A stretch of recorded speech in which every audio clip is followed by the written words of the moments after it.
Hey guys, it's Goosebumps Completionist, and today I'm bringing you another Give Yourself Goosebumps book review. And it's book number 36, Ship of Ghouls. Now, for those of you that watch my community tabs that I post, a couple weeks ago, I mentioned that I was going on a cruise vacation, and I wanted to bring some Goosebumps books with me. And I ended up bringing this book, and I think Deep Trouble 1 and Deep Trouble 2 to try to read. I'm not going to lie, I didn't get around to reading Deep Trouble 1 or 2, but I did read this, and I wanted to refresh on it before I made a video, and I did. And I have to say, while on the cruise, I really enjoyed this because I was immersed in the atmosphere that this book is about. But reading it again to kind of refresh on it, I don't know, I think kind of less on it. And I'll get into why near the end of the video, but yeah, it's been a while since I've done a Give Yourself Goosebumps book review. I haven't done one since Trick or Trapped back near Halloween, and honestly, I needed a break after that book. I was flabbergasted by how much I just did not like that book, and I needed a break, and now I decided to come back and reinsert some GYG reviews for you all, just because I've been in the mood, and because I read this one, I wanted to share. I think this one's a pretty good book. I'll get into exactly what I feel near the end of the video, but off the bat, I'd recommend this one if you haven't tried it out. It's a pretty good book. It feels, if I had one adjective to say before we get into what the book's about, I would say that it's pretty safe feeling, but it's also pretty out there with certain concepts, and we'll get into that in a minute. Okay, so for those of you that don't know anything about Give Yourself Goosebumps books, essentially you are the main character. So you get to go through these books that are like 136, 138 pages roughly, normally. And normally the book starts out setting up the story, and in this story, you and your family plus your friend Glenn are heading on a 2-week cruise vacation from California to Japan. Your family has acquired this cruise for very cheap, and right when you're about to board the ship, your father has a work call and has to miss the vacation. And same thing with your mother, because your mother is also a partner in the business, so they have to leave. But you and your friend Glenn are allowed to come on for some reason and do the cruise to Japan by yourselves, which is kind of fishy, but you're allowed to come on, and this ship worker will be looking after you. So right when you get on the ship, your first instinct with Glenn is that you might be a little hungry, but you also see this really suspicious man. And this is where normally in Give Yourself Goosebumps, you have two paths to follow. Either you can take the path and go eat, or you can take the path and follow the man. Now, if you take the path to go eat, unfortunately, it wraps you pretty quickly back to the same path as you would if you followed the man. But for sake's purposes, we're going to kind of run down generally the point after you interact with this man. So this man is revealed to be a terrorist, essentially. Not kidding. He had smuggled a bomb on board, and when you and Glenn break into the room with this light on, you see that this man has a backpack and it has a bomb out of the bag, and the man tells you to run and get out while you can. Now, this is where, regardless if you went down the path to follow him or eat, you're going to come back to the same point, and you're going to have to decide whether to run and not tell anybody what you saw, or you have to go find some authority figures and tell them about what you just witnessed with this man. So for me, when I usually do Give Yourself Goosebumps books, I usually play through, and I decided to avoid telling people.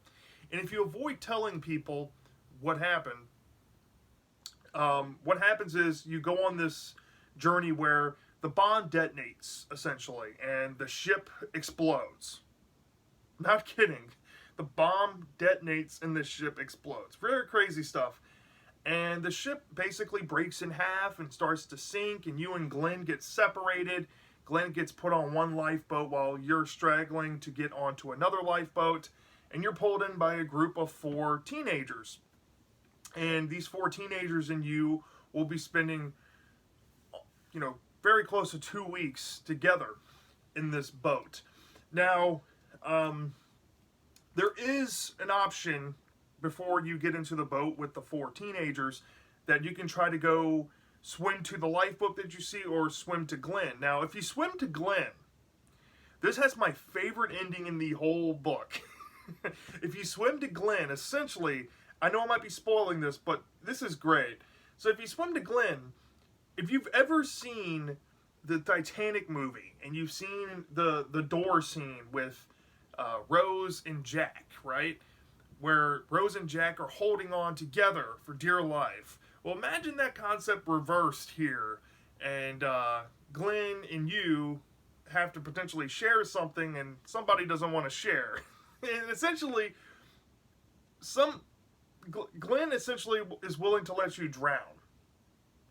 It's crazy. So, I thought that ending was striking. It probably was the most shocking ending in this whole book, honestly, and it happens pretty early on. But going back to the boat of teenagers, while you're in this boat, you have to, spare the water and the food that you have. You have some like biscuits, you have a big jug of water, and you don't know how long you're going to be in the boat with these people. But almost immediately, you start to have these visions of potential ghosts. Like you're drifting in and out of consciousness because you're tired and exhausted, and you're also starving and dehydrated. And you keep thinking that you see these visions of ghosts. And then when you come to, a person will disappear. So like one of the boy characters disappear first, and then the lone girl character disappears, and it's just you and these 2 other boys left. And you come to a point in the story where after you go and collect some more rainwater to refill your water, a storm had brewed the ocean water up, and the tides were really bad. And you come to a point where you have to basically choose between one island or another when your lifeboat decides to crash and the tides are pulling you. You have to either swim to the left or flow with the currents to the right. Also, there's another point during the lifeboat arc, this little mini arc in this side of the story, where you fall off the boat and a shark may or may not come and try to eat you and your whole group of people that you're with. So that explains why there's a shark and I think blood on the cover here. It's pretty gory. So everything up to this point in the story is kind of like hinted at hallucinations and actual realistic monsters here. But if you decide to swim to the left, you go to a vacated island where you're by yourself. Nobody lives on this island, and you're trying to find something to eat. You're starving, and you come across a 7-foot lizard. And if you interact with this lizard, you have to either run away from it or you're going to get eaten by it, essentially. And if you try to build a boat to get off the left island, you're pretty much stranded there, and you're going to die. And that's where I've originally hit my brick wall. So I had to go back and make new decisions, but my initial playthrough ended me there. But you're supposed to flow to the right and go to the other island. Now, this part of the story I can see being mildly offensive, or maybe majorly offensive to some, denominations of people out there. But essentially, there's this island community of cannibalistic, natives that have captured the people you were with on your lifeboat when it crashed, and they've also captured you, and you're basically going to be sacrificed and eaten because they're cannibals. So they lead you up. They give you an option to take the test, or to you have the other option to just do your own path. Now, if you do your own path, it leads you down this story where You try to make it off the island. You escape narrowly, but the the boat ends up bringing you back, and then you're pretty much taken care of by the islanders. But if you decide to take the test, you're taken to this volcanic area, and basically the other two boys you're with die and fall into a volcano. And when you escape, you swing like Tarzan, and you get on a canoe. Now you have to decide 2 points, because if you decide the wrong point, you're going to get eaten just like the other way. But if you find the canoe, you'll gather some coconuts and get on the canoe, and then you'll end up at sea again. Now, during this part of the story, it's revealed there's also another side story plot here where one of the boys has double-crossed you. I think the guy's name starts with an S. I want to say his name is Scott, but I don't think that's what it is. But one of the guys has double-crossed you, and essentially those ghosts that you thought that you were hallucinating was this guy. And he was essentially going to do whatever it takes, throw whoever they need off the boat to save the food, or, you know, to save his own skin. He was willing to sacrifice you to the people so he can keep himself safe.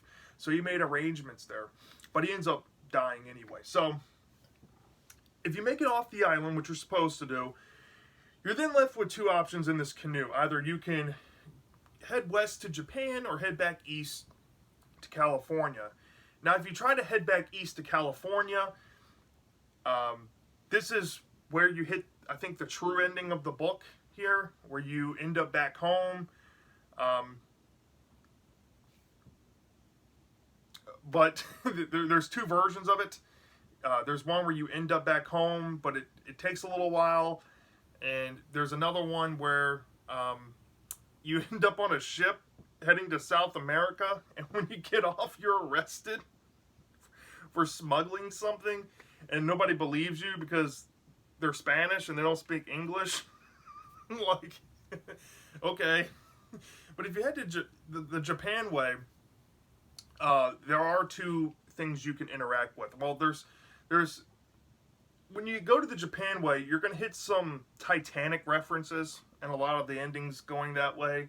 Like, you're going to hit an iceberg in your canoe and sink, like the Titanic. Or there's another one where you just end up on this vacated island that has nothing there for you. Or you find this fishing boat that's going to be out there for 3 months, and then they'll eventually head back east to the States. And then that's the other true ending, I would say. That's probably the other true ending that would suffice. You end up back, you're delivered back into California, and your family's happy to see you, but you now reek of fish because you've worked on a fishing boat this whole time. So, yeah. And essentially that is the... If the bomb explodes and you go out to sea. That's essentially what that is. Now, if you decide going all the way back, if you don't decide to not tell anybody and you decide to run and tell somebody, when you go to tell somebody, this piques interest because they go and capture the man with the bomb. And the man with the bomb had tried to tell the kids, hey, they're going to take me to this place called The Room, and they take me to the room, like I was on the cruise before you, I was the only survivor. People go in the room and they come out changed.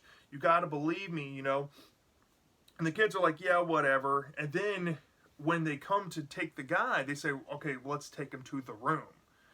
And the kids are like, okay, what are they talking about? So they follow. You have the choice to follow or run. Now, if you run, you're going to still spark suspicion, but I chose to follow here. If you follow them, you're immediately going to be noticed by the handler that said they were going to watch you the whole cruise, and you end up following them through a part of the ship that you're not supposed to be in, and you end up seeing the guy with the bomb taken to the room, and you end up learning about what this guy's intentions were with the bomb throughout this arc. But if you go and keep following, and you keep going down that arc, you're going to hit a dead end where essentially you get stopped and dealt with. Now, if you decide to run and decide to run through the ship, now you have options to run through a crowd of people or run on the secret part of the ship. If you run through the crowd of people, it takes you this route where you can go and have the choice of doing some activities on the ship. Like you can go do mini golf, you can go to a magic show, stuff like that. Now, the mini golf one is, if you go do that, you're pretty much slapped immediately with an ending where your handler no longer has this evil plan about the ship and he wants to become your golfing agent because you're so good at mini golf. And if you go down, I think the dart route, you get hit with poison darts and you're put to sleep and killed by an assassin dart. And if you go down the magic route, magician's route, a magician tries to kill you with a tiger. Tries to put you in one of the acts with a tiger and tries to kill you with a tiger. And if you happen to make it out of that, you're essentially following a part of the ship where you hit, I don't want to say a dead end, but you get to meet up again with some characters. Now, if you go back to the running portion, you can also do this, I think, as well. But the point of this arc is to figure out who is behind this master plan, who's behind the room, what is the room. Well, as you go along in the story, you're going to figure out that the room is this laboratory type place. You never really get to go inside of the room, though. It's one of those weird books where it's mentioned, but you never get to explore it. Very odd and bizarre. But this room is this place where passengers are being turned into essentially fish, aquatic life, hybrid monsters. And whoever's behind it, you have to figure out who it is. Now, there comes a point where you end up in this part of the ship where you interact with these humanoid lobsters and turtles and a half-man, half-shark creature. And one of the turtle creatures ends up being the man with the bomb, and he's mad at you because you ratted him out. And if you pick the right choice, he will help you escape the shark. And then of course, there's an ending with him since he saved your life and he helps you defeat what's called the boss. Then you have to take him home and take care of him and give him a place to live and give him like turtle food and all of that. But if you decide to go a little more difficult route with him, where you have to earn his trust, there's a route that you take where you end up in a scenario where you have to decide who is the boss. So essentially, it comes to a point in the story where you come face to face with an option. There's this woman character that's very briefly introduced, very uncommon in Goosebumps to do this, but she's briefly introduced a little early on in the story, and I forget her name, but it's not really important. But this woman is essentially the boss. Now you have to pick between this male character or her. If you pick the male character, you make the right decision. The male character ends up stopping her, and everybody gets to go home, and that's like the third good ending of the book.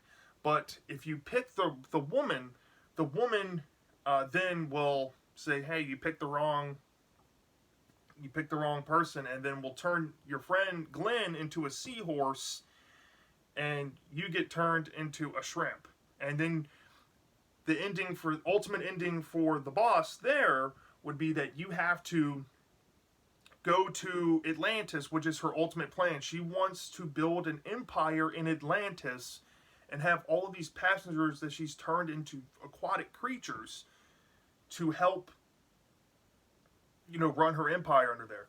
And it's kind of revealed by the guy with the bomb early on, from what he knew, is that there was experiments in the room going on because they were trying to make a perfect blend of human and aquatic creatures.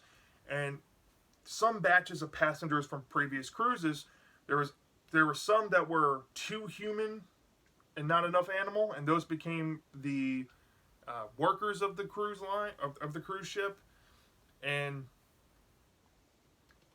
those who were too animalistic and not enough human were hidden away on the ship. So that's essentially what you're going to get out of that story, and basically that's all you're going to have at a Ship of Ghouls. Yeah, let me start off with the positives before I get into some negatives here. What I really enjoyed about this book more than anything else is the setting. I enjoy the setting as a person who loves cruising. I think I might like this setting a little more than others. But I had a blast reading it on my cruise, and I had a fun time reading it again off the cruise. It's a fun setting to have. It's wild to imagine in my head. It's just so surreal to me. I really enjoy it. There's some really questionable, I don't want to say questionable, but really shocking things that happen in this book early on, though. Like the whole terrorist bomb situation, when the bomb explodes, the whole Glenn ending. There were some parts of this book that actually genuinely shocked me. And I don't say that much in Goosebumps books. I'm not normally shocked, but this book managed to shock me. Not once, but twice in a row. I was still shocked. I'm still shocked by it. It's very effective. The terrorist angle immediately you're immediately thrown into that.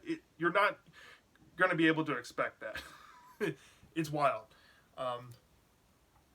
And there seems to be this, especially I guess with my favorite storyline, what I guess would be the Lost at Sea storyline. There seems to be this tension throughout the lifeboat ride and these characters, and it had some fun twists and turns. It had some wild cannibals. That was fun stuff to read. The cannibal scenes were really gruesome. They were pretty barbaric people, like willing to eat you and sacrifice you. It's crazy stuff. And not only that, there's some parts in the book where you die some pretty grisly deaths. Like in this book, what I also appreciate about it is that it mirrors realism very well, or very closely throughout the majority of the read. So yeah, pretty decent amount of positives. However, with negatives, let's start off with the glaring negative I have. For the setting of being a cruise ship, it sure didn't really explore the cruise ship all that well. There's hidden compartments of a cruise ship where villainous things could be taking place, but I was expecting some more over-the-top locations, like maybe like the ship's theater. The book mentions it has arcades, movie theater. You know, there's so many locations of the ship that you can do some hijinks in, and it didn't capitalize on that. I was expecting more of the shows, some of the entertainment stuff being in there, and the stuff we got, I guess, was pretty accurate, but it was also very short and very short-lived, so you didn't get much of it there. So I was really bummed out with that. Another thing I was not a fan of is the boss character, the main woman villain of the book, I guess, if you want to call her the main villain. She kind of is. The person behind the experiments and all that. She felt pretty safe. She felt pretty generic. She didn't really have a solid story behind her. And she felt very stock, if that makes any sense. Nothing too special at all. And kind of going with that, the whole concept of turning humans into half aquatic creatures has already been done, not only in Goosebumps, but in Dead Time stories. Like It Came from the Deep, or whatever the book's called, from Dead Time stories. And I haven't read Deep Trouble 2 ever, but I've seen the episode. And essentially the same thing. There's nothing different about that setup. It feels just generic and played safe for an aquatic, on the ocean adventure. Sharks, I mean, you know, at least it offered the shark, unlike Deep Trouble 1. You actually get a pretty decent amount of shark stuff in here. Not too much, but there's sharks in here.